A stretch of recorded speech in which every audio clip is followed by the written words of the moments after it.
Test 1, 2.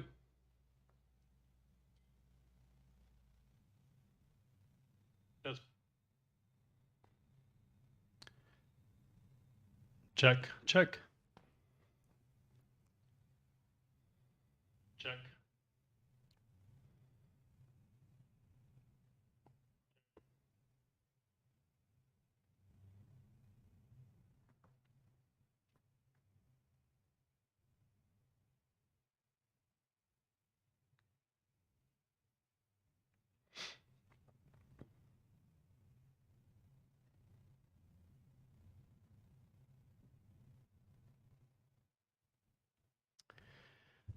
Test 1, 2. Awesome. Let's get going on this. So for those of you who might be tuning in on Facebook or YouTube or anywhere else that this might be filming, I'm actually using YouTube and Facebook to help me get a good recording of this because we did a class last night and the resolution was horrible. We're filming it for our big Thrivalist course. And so I'm going to do it on my own in front of a camera by myself, which I don't like to do. I like to have people because I work off the energy of people, but we'll do it and we'll get it going. So let's start. Okay, we're starting the next video. And in this video, we're going to start out by asking the question, what keeps people from getting prepared for emergencies? And I asked this question in a class last night. I got so many answers: money, time, energy, laziness. I mean, it just went on and on and on and on. And the truth is, it has to do with what's called the normalcy bias. That's the biggest reason people don't get prepared. Okay, we're starting our next video, and we're starting it with the question, what keeps people from getting prepared for emergencies? I was in a class I was teaching last night. Okay, we're starting this next video with the question, what keeps people from getting prepared for emergencies? I was teaching a class last night and I asked this question and I got so many different answers. I got fear and time and money and laziness and, oh, the government will take care of us. Oh, my family will take care of us. Oh, my church, they'll take care of us. I mean, it just went on and on and on, putting the responsibility on somebody else. There's so many reasons why people don't get prepared for emergencies, but the truth is that's not the real reason. There's something more. And I'll give you an example. Let's imagine, for example, that you knew, I mean, you got some inside knowledge and it was 100% true and you knew it was true. I mean, not even a question, that 10 days from now, all the supplies of food in all the supermarkets in your whole state were going to be depleted. There's not going to be anything being trucked in, okay? If you knew that for sure, okay, and your family's not going to have food for another 6 months, say nothing's going to come in for another 6 months, you would do everything you could to get food. Okay, you'd get rid of the excuses of no money, no time, I mean, you'd make it a priority, right? Because you knew that that was going to happen. Even if you didn't have money, you'd ask your brother or sister or mother or friend or whatever, say, hey, I'll trade my skills for your money, but this is what I found out. I found out this information 10 days from now, it's going to happen. You know, you get them on board. You'd find resources. You do everything you can. Somebody told me one time, you don't have a money problem. You have a resource problem. Okay, excuses are useless. That's something somebody else told me and it really stuck with me. Excuses are useless, right? And so the truth is, if you knew something was going to happen, you would get prepared for it. And that has to do with what's called the normalcy or the normality bias. What that is the normalcy bias causes people to underestimate the possible effects of a disaster. It's a sense of denial that leads people to minimize the possibility and dangers of a catastrophe ever happening. It's a sense of denial that leads people to minimize the possibility and dangers of it. It's a sense of denial that leads people to minimize the possibility of dangers ever happening in their life. It's a sense of denial that leads people to minimize the possibility and dangers of a catastrophe ever happening in the future simply because it hasn't happened to them in the past.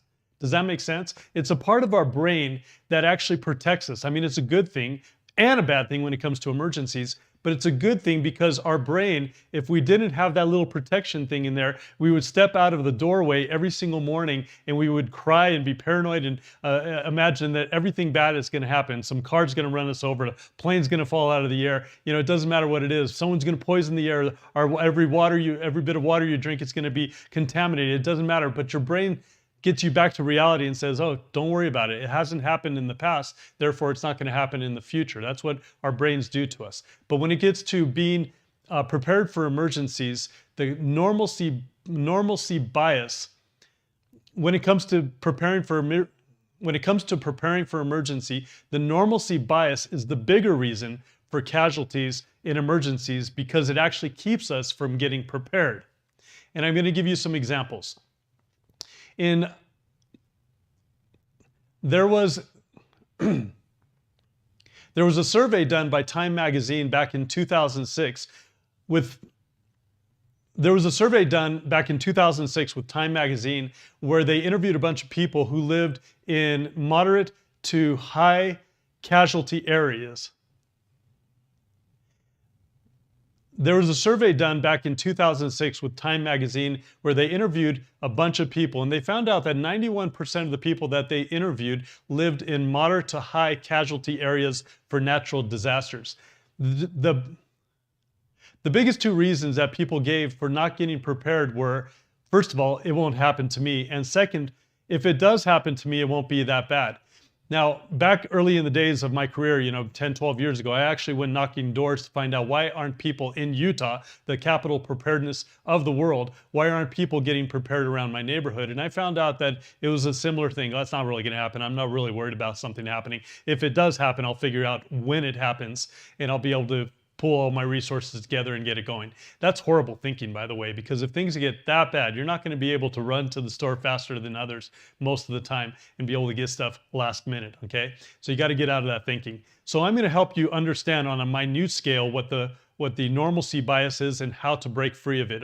Again, remember, I was telling you that your brain has this safety device that keeps you from believing something's going to happen until it happens. So on the screen right here, you're going to see a couple examples of what I'm talking about. If you've ever broken a bone, then you know you can break a bone again. So you're more careful to not break a bone, right? If you've had a death of a child or a job loss, or there's been a divorce or cheating in your relationship, you're more careful the next time because it's happened before, right? Cancer. I had, when I was at BYU, Brigham Young University, Utah, one of the safest places in the world, right? And I had my bike stolen there. Well, guess what I did after that? I locked up my bike, okay? My new bike, the next one, right? Because I didn't want it to get stolen again. I broke through the normalcy bias because it happened one time, I believed it could happen again. Okay, same thing with a car or a house break-in, right? If it happens one time, you're more careful. Food poisoning, a house fire, swindled by a friend, having somebody steal from you that you know that's close to you, right? You're more careful next time. You're a little bit more savvy next time. Frozen pipes. I had my basement flooded because I forgot to turn off the water outside that I was watering all the plants, and it flooded into my basement. Well, I was careful next time. And in fact, there was a few times I forgot, and when I forgot, I was like, my heart jumped because I remembered the last time I had broken through the normalcy bias. It happened once, it can happen again and again and again. So people don't believe things are that bad until they are. And that's what the normalcy bias is. And I'm going to give you a few examples so you can relate on a more macro or major scale. You remember back in April 1912, the Titanic, right? It was the latest technology in the world. I mean, who could ever sink that? It was the latest technology in the world. I mean, who could ever sink that ship, right? What happened after it hit the iceberg, the captains and the after it hit the iceberg, the captain, after it had, okay, let's try this again. After it hit the iceberg, the captain and others were saying, get in the lifeboats, get in the lifeboats, but people couldn't fathom in their minds that a lifeboat was more secure than this big, gigantic ship. And so a lot of people just didn't get in the lifeboats. In fact, the lifeboats ended up shoving off half full. A lot of them did. And less than one third of over 2,000 passengers that ended up dying that night.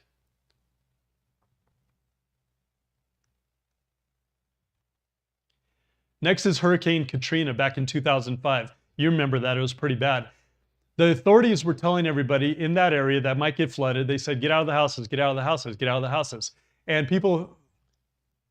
And people were thinking, you know, I've gone through 10 storms last year and 10 more storms the year before. I mean, how bad can it get?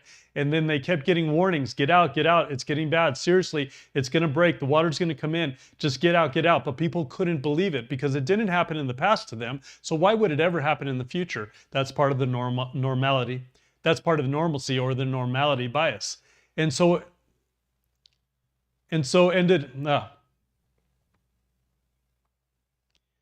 Hurricane Katrina is another example of, Hurricane Katrina back in 2005 is another example of, okay, in front of a camera, by myself, I can do this.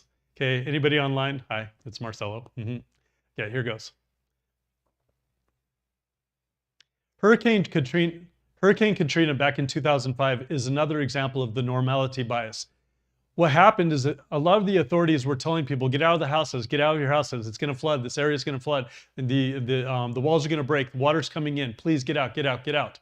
But people couldn't believe that was possible because they were thinking, man, you know, I had 10 storms last year and I made it through. For the last 20, 30 years, I've made it through. Why is this year gonna be any different? Because the water had never flooded over their house before in the past, they couldn't believe it could happen in the future. And so over 1,200 people died in that fatal catastrophe. Then you think about the yellow badges of Germany back in 1939 to 1945. Back at that time, the Jewish population started getting targeted more and more and more. Businesses that were owned by Jews had to put signs up, hey, this is a Jewish business. And after a while, Jews had to wear yellow badges to show that they were Jews. Now, us, right now, we can look back in history and say, get out of there, you're gonna get hurt, they're gonna kill you, they're gonna throw you into work camps and concentration camps, and 6 million people are gonna die, get out of there, you know, more than 6 million, because another 5 million other people are gonna die, just get out of there, right? You know it from history because you can't fathom that they couldn't understand that, right? Because you know from your experience, let's try it again. A little too wordy, let's do it again. Then you look at the yellow badges from Germany back in. Then you look at the yellow badges. Then you look at the yellow badges from Germany back in 1939 to 1945. Do you remember the whole singling out of Jews? Jewish business owners had to. Do you remember the whole singling out of Jews where Jewish business owners? Okay. Do you remember the whole singling out of Jews where Jewish business owners had to put signs up on the outside of their establishment saying, hey, I'm a Jew, and then eventually people who are Jews had to wear yellow badges showing everybody that they're Jews. Now, if you right now look back, you're thinking,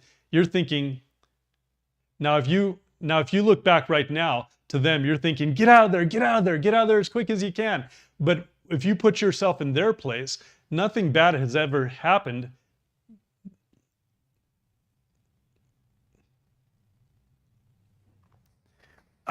Man. Okay, I can do this. Man, it's hard talking to a camera only. So hopefully I have some friends watching and then we'll go ahead and edit it later. But yeah, for those of you, our class last night had horrible reception, or no, I'm sorry, resolution. So I'm having to re-record things today by myself. So YouTube and Facebook have some pretty good ways of recording. So that's what I'm doing. I'm using that. And then there's the yellow badges back in 1939 to 1945 in Germany. If you remember that, Jewish business owners had to put signs on the If you remember that, Jewish business owners had to put signs on the outside of their businesses saying, hey, I'm a Jew. And Jews had to wear yellow badges eventually showing that they were Jews. Now, us, looking back in history, we're sitting there thinking, get out of there, don't be dumb, get out of there before you get killed. Because you know the end story, over 6 million Jews got killed, another 5 million people plus that, concentration camps, horrendous stories, okay? But if you put yourself in their place and think, nothing had ever happened like that before. They couldn't fathom that it could get that bad. And you're not going to leave your school and your work and your business and your home and your friends and your relatives and everything that you know, okay? Why would you ever leave it? It's like asking you to leave your house right now because you think something might happen in the future that doesn't seem that bad yet, right? But what ended up happening is that they obviously,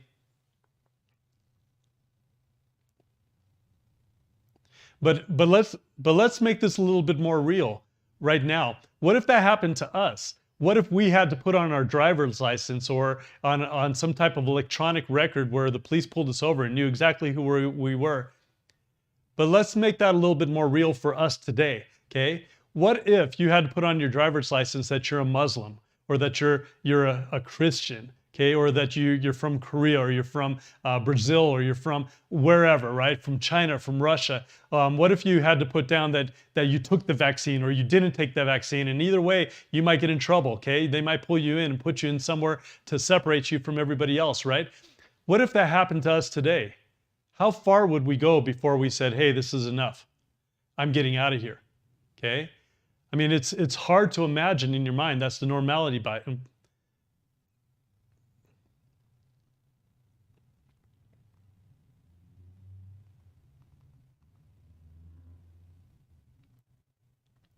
But let's make that real for us today. Imagine if we had to put on let's make this a little bit more real for us today.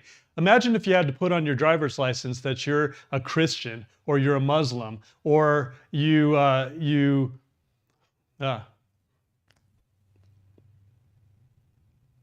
let's make this a little bit more real for us today. Imagine if today we had to put on our driver's license that you're a Christian or that you're a Muslim or that you speak Spanish or that you're from Mexico or you're from Brazil or you're from Russia or China or you took the vaccine or you didn't take the vaccine or whatever it is. Somebody's starting to single you out, okay? You're a Republican, you're a Democrat, right? Whatever it is.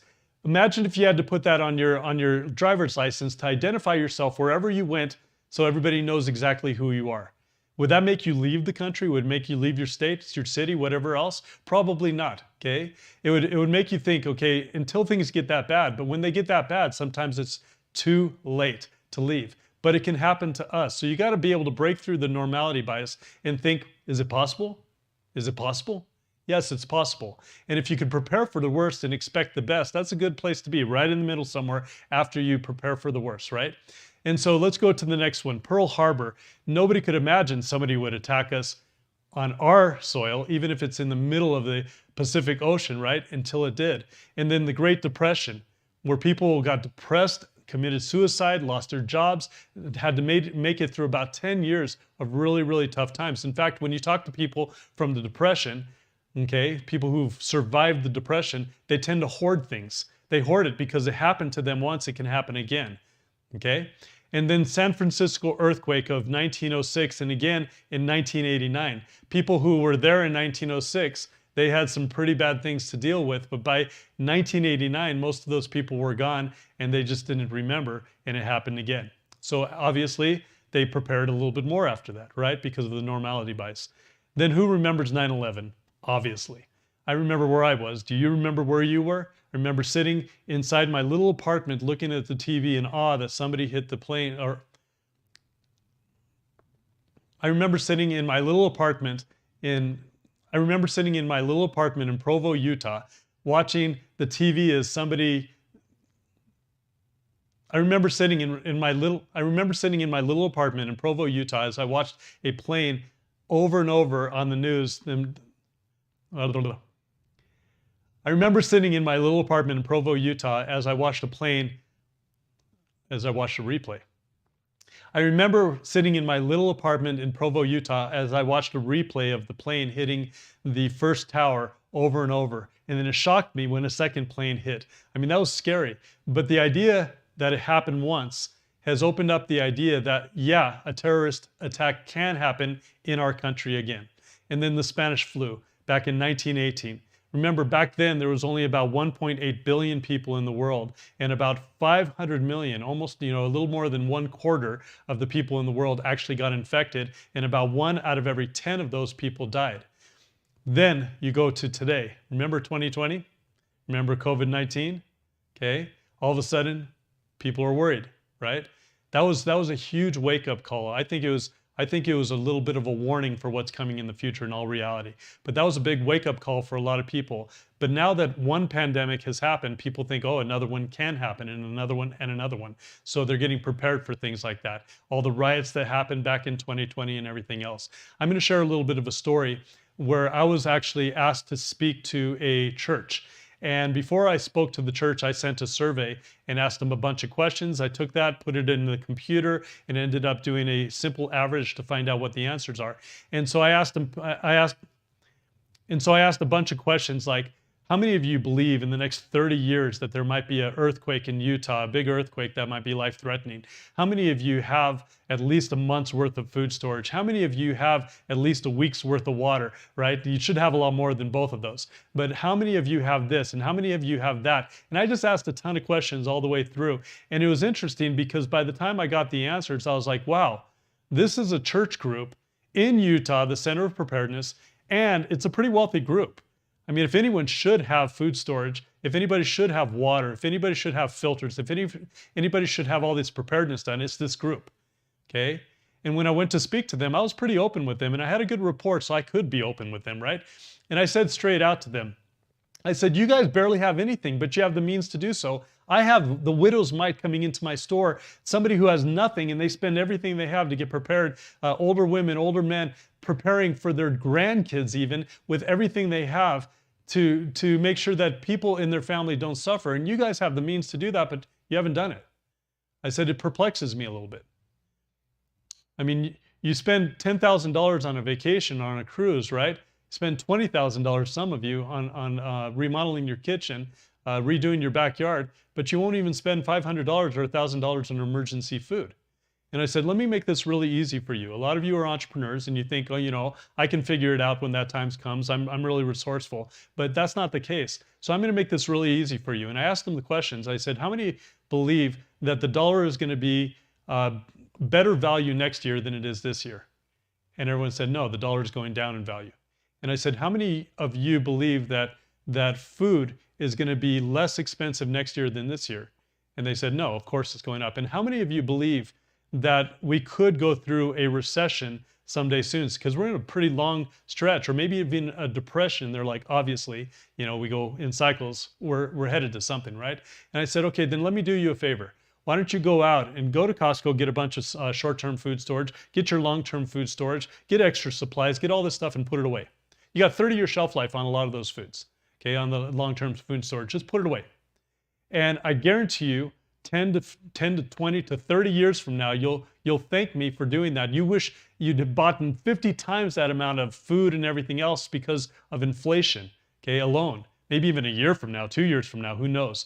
But you could take that food and sell it to other people and get all your money back plus make a profit. Or all your supplies or anything else, you can make a profit.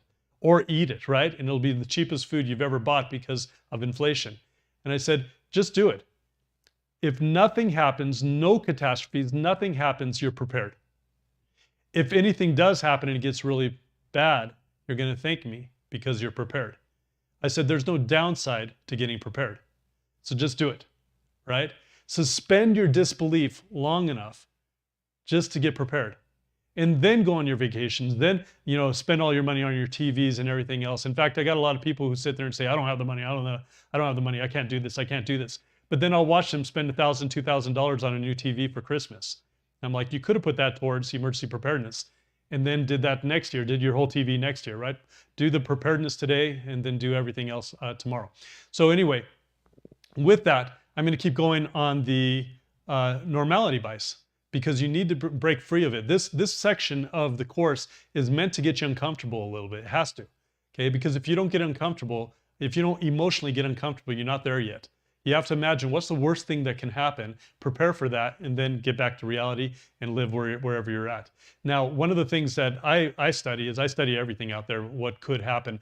And one of the things that people are talking about is the Marburg virus, if you've ever heard of that. The Marburg virus, you've heard of Ebola. It's like a cousin. They're cousins. It's actually worse than Ebola.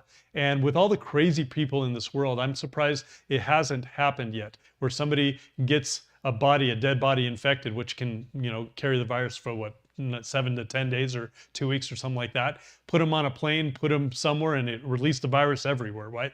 It surprises me that somebody hasn't done that yet with as many crazy people and as much transportation connectiveness that we have these days. But the Marburg virus is pretty bad. I mean, we're talking if the Ebola can kill about 5 out of 10 people, the Marburg virus can kill about 9 out of 10. It's some pretty bad stuff. And someday that or something else might get out. I'm fully expecting a worse pandemic. You know, you look at the one that just happened in 2020, and they were saying, oh, you know, what was it? 1 out of 10 people are going to die and everything. And obviously that didn't come true. Okay. But someday it could, right? And so you got to keep that in mind. The next thing is our stretched economy. People wonder, when is our economy going to fall apart? If you look at Venezuela as an example, they were the 4th richest country in the world. They have the biggest reserves of oil in the world. We're number 10 in the world when it comes to the richest country. We're the 10th. We're the biggest economy. That's different, okay? But we're the 10th richest. Being the biggest economy, they say the bigger you are, the harder you fall, right? And when you look at it, the only reason we haven't fallen is because people have faith in our dollar so far. But with the BRICS nations happening, our credit score being downgraded twice already, I mean, it's just a matter of time. If you look at Venezuela, they got in trouble because of their social programs. They ended up becoming socialistic more and more. They ended up taking their money from the oil, spending a ton of money on the people, and racking up debt, until the oil prices went down, and then they couldn't keep supplying money to the people, and then everything spiraled down. Okay, you look at our country; it's similar. They had about 30-ish million people. We have about 300 and a little million people. They had about 1/10 of what we have. But they spiraled out of control at about $100 billion versus where we're at. I mean, we're not at a trillion like we used to be. But if you look at it right now, at the time I'm doing this video, we're over $34 trillion in debt. We're over half a quadrillion in derivative markets, okay, in the derivative market, which a lot of people don't know what that is, but that's more money than the whole world combined in every country. If that were to burst, we're gone. Okay, just looking at the unfunded liabilities alone being over $200 million or $200 trillion. Sorry about that. It's $200 trillion. It's unsustainable. Okay, and we're I mean, if you compare us 34 trillion to their 100 billion, which if you were to 10 times theirs is a trillion, they fell apart at much less than we are at this point. And people just wonder, when is it going to happen? How is it going to happen? You can't keep spending like the government's spending. Okay, to keep our economy going without eventually either bringing the value of the dollar down or losing the trust of the whole world. And as soon as the trust of the whole world is gone, I mean, the only thing keeping our dollar alive is trust, right? That's the idea. And when you look at Venezuela, there's a bunch of riots and crime went up like crazy, a lot of killings and everything else. Who's to say that's not going to happen in the United States if the dollar lost value, if we lost our jobs and people were starting to starve and everything else? The other thing people worry about is war on U.S. soil. I mean, who wouldn't imagine that North Korea, Iran, China, Russia wouldn't want to put their flag in our soil and take over if they could? So they're worried about a whole bunch of different things when it comes to that, including loss of electricity. I don't know if you know this, but that is the biggest thing that I worry about, you know, to be able to prepare my family. If you were to kill the electric grid, okay, throughout the whole nation, okay, and leave it off for even a year, the congressional study said that 9 out of 10 people could die within that first year. And then you wonder, why is that, right? Okay, because if you think about it, if the electricity were off, even with the backup generators, it's about 2 to 5 days before water stops running to your house. Have you ever been thirsty? Okay, you can't flush your toilets. Sicknesses start happening.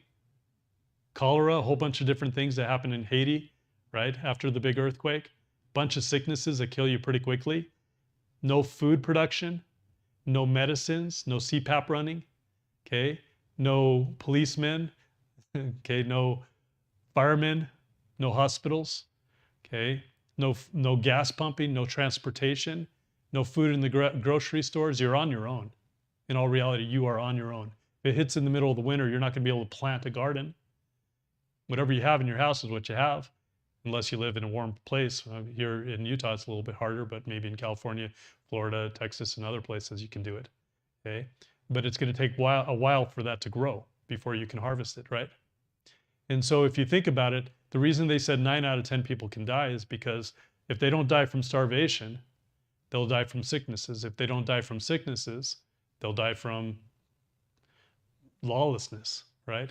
People turning on each other. And it gets pretty crazy. I mean, when you look at Venezuela, I think out of their 30 some million or 30 whatever million, I think 8 or 9 million people have left in the last few years and left the country. In fact, I was in Florida a few weeks ago and we were taking Ubers all over the place. And every Uber I would get in, it seemed, I'd get in there and they go, hola. And I go, oh, you speak Spanish? And I go, ¿cómo está? And I'd start talking to them in Spanish. I'd say, ¿de dónde eres? Where are you from? And they'd say, oh, Venezuela. And I'd go, Venezuela, oh my goodness, that's awesome. And I'd start talking to them a little bit about what happened in their country.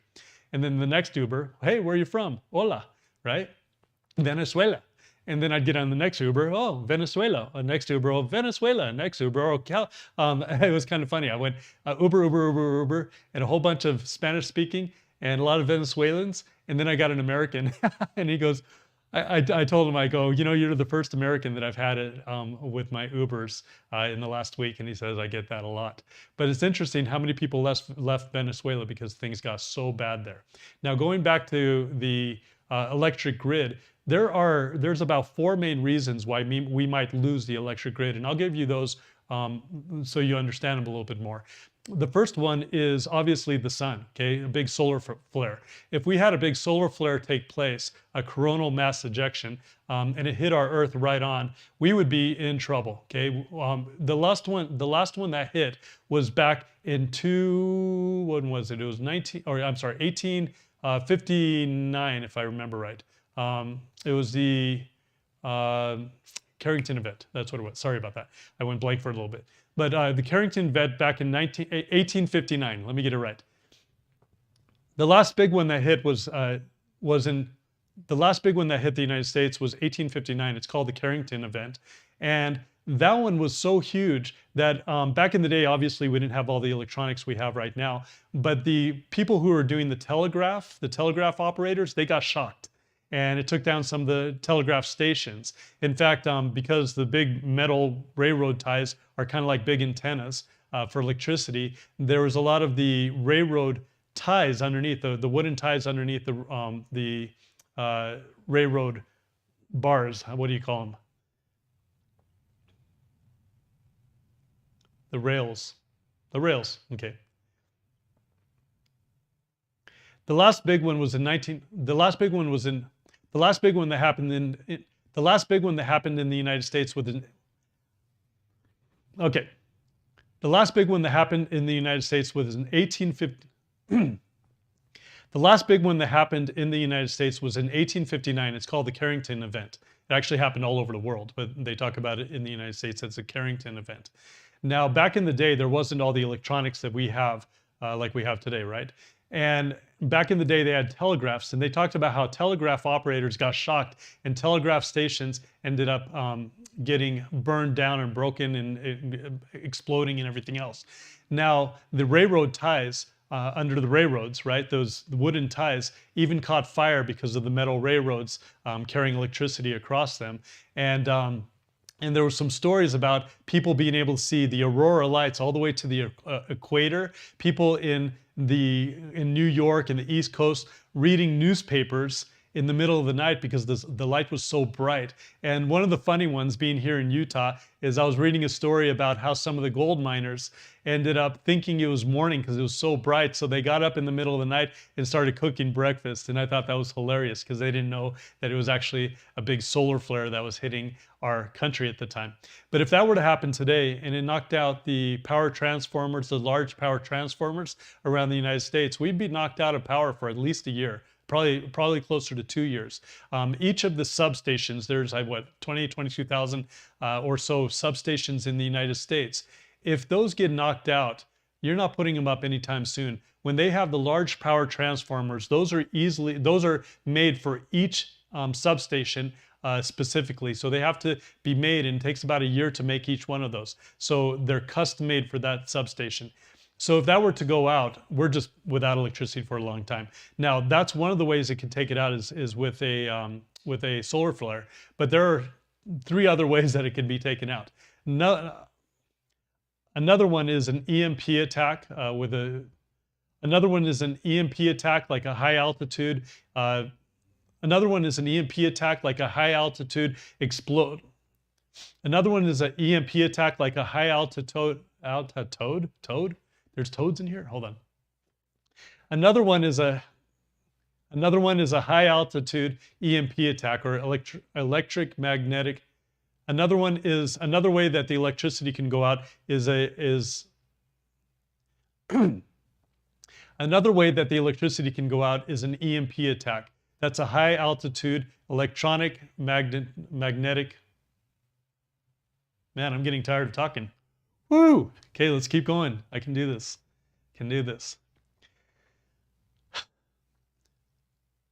Another way the electricity can get knocked out is through an EMP attack or a high altitude electronic magnet. I can't even talk right now. Electric magnetic pulse. Okay. Another way that the electric grid can be taken down long term is an EMP attack, which is a high altitude electric magnetic pulse attack where somebody shoots a nuclear bomb high in the air. There's no fallout. You might not even hear it, but 1 second later, it burns out the electronics throughout the whole nation and turns off the lights completely, where you're not able to communicate, you're not able to turn on your lights, use your computers. All the businesses in the United States would pretty much fall apart because everybody, including myself, use the internet to be able to do businesses today. And similar to that is a cyber attack, where people get in there and they can actually do programming to shut down our electronics, our utilities in a lot of different ways. And the fourth way is by shooting. I mean, you can shoot or explode the substations. That's happened in North Carolina, where somebody just shot in, took down a substation. Happened in California. It was attempted in Oregon and Washington. Ohio had another threat for that, but it doesn't take much to take down a power station. And so it's very, very easy. Now, if you look at the statistics, out of all the tens of thousands of substations out there, only 9 need to be taken down to be able to take down the whole grid in the United States. So it's pretty scary. So I want to show you just how real this is by playing you a little news clip So I want to show you how real this is by showing you a little news clip that I pulled off of the internet. And by the way, if you Google cyber attacks, you're going to find that there's like tons and tons of stories on mainstay news. It's not something on the back.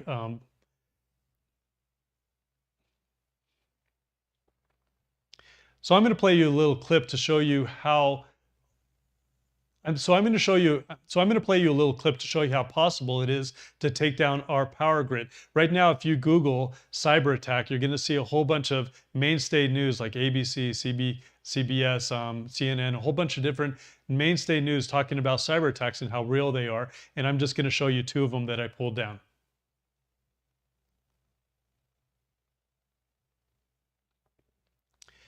Okay, so back to this section. Okay, now back to this section.